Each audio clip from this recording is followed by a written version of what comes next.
In the previous video, we have talked about how after the death of Ashok, the Mauryan Empire was divided between the western half and the eastern half. The western half came under the rule of Kunal and the eastern half was under the reign of Dashrath. So it is from here we will start this video. So we will first talk about the eastern half of the Mauryan Empire. So in the eastern half of the Mauryan Empire, Dashrath ruled. And the Puranic sources tells us that Dashrath was the grandson of Ashok. Apart from this, we do not know anything else about Dashrath. We do not know who his father was. The Puranic sources also tells us that Dashrath ruled for a total of 8 years. Now, in order to find out who became the Mauryan emperor of the eastern half of the Mauryan Empire after Dashrath, we have to again go back to the Puranic sources. So in this list, the Matsya Puran tells us that after Dashrath, Samprati came to the Mauryan throne. The Vayu Puran also tells us the same story. So one thing we should understand is why we are taking only the Matsya Puran and Vayu Puran into account.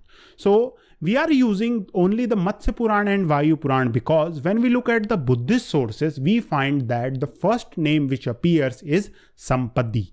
So Sampadi is mentioned in the Divya Vadan and it's also mentioned in Ashok Vadan. We can all safely say that Sampadi was the Prakrit version of Samprati. And we have discussed in the previous video why the Buddhist sources didn't include Dashrath. So that means after Dashrath, Samprati came to the Mauryan throne. Now let's talk about the western half of the Mauryan Empire. The Puranas do not discuss about the western half of the Mauryan Empire, but they do talk about Kunal. And we are told that Kunal ruled for a total of 8 years. And Kunal did not have any successor. So how should we use this fact to construct the history of the western part of the Mauryan Empire? So one thing we should know for a fact that during this period, the Indo-Greeks were able to capture the Gandhar region and other adjacent regions. So that means majority of the western part of the Mauryan Empire came under the rule of Indo-Greeks. So this could mean that after the death of Kunal, whatever was left of the Mauryan Empire in the west was merged into the eastern half of the Mauryan Empire. Now we can say this because there is a Jain source which talks about Samprati's reign.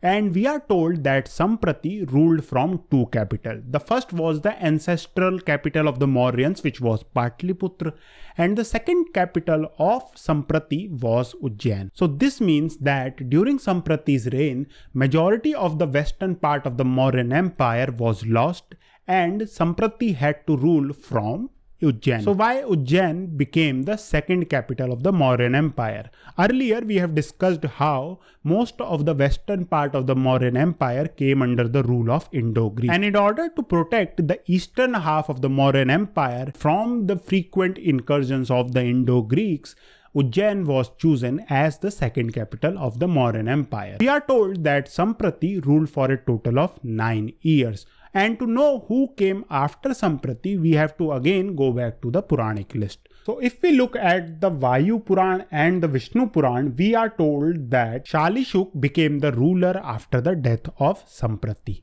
Now, one question which you might have is why we are only talking about Shalishuk, why we are ignoring the other names which are mentioned in the Puranic list. So to answer this, we have to talk about a text called Gargi Samhita.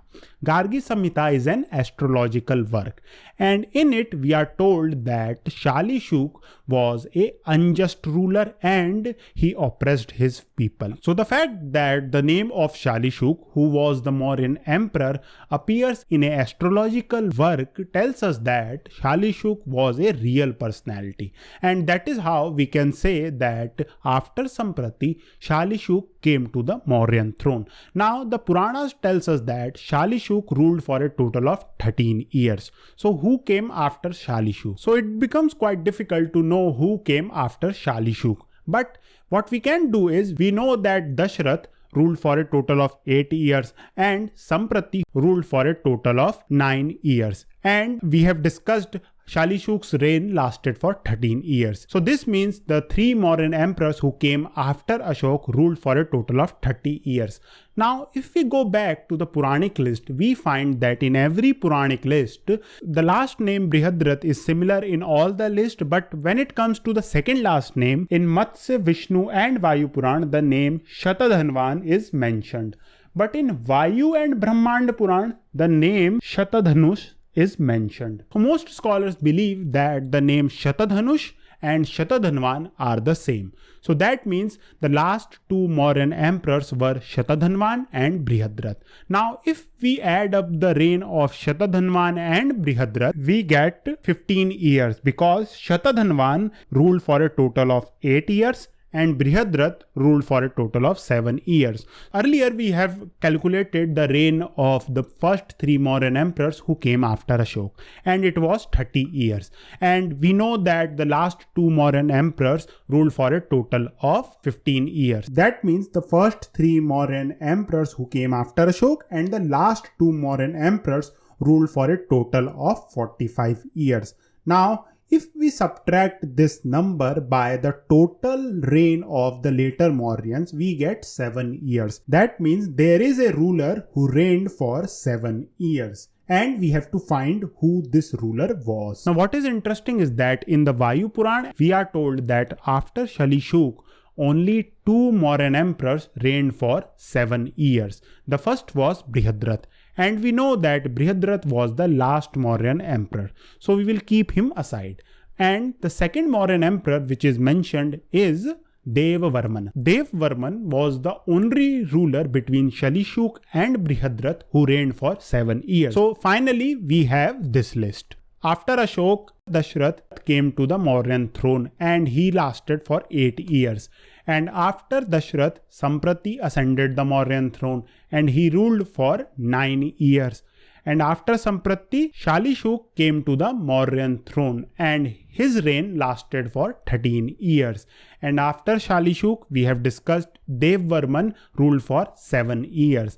And the last 2 Mauryan emperors were Shatadhanvan, who ruled for 8 years, and Brihadrat, who ruled for 7 years. We all know that Brihadrat was the last Mauryan emperor and it was his general Pushyamitra Shunga who assassinated him and went on to found his own Shunga dynasty. Now, as I have told you in the previous video, this is a speculation.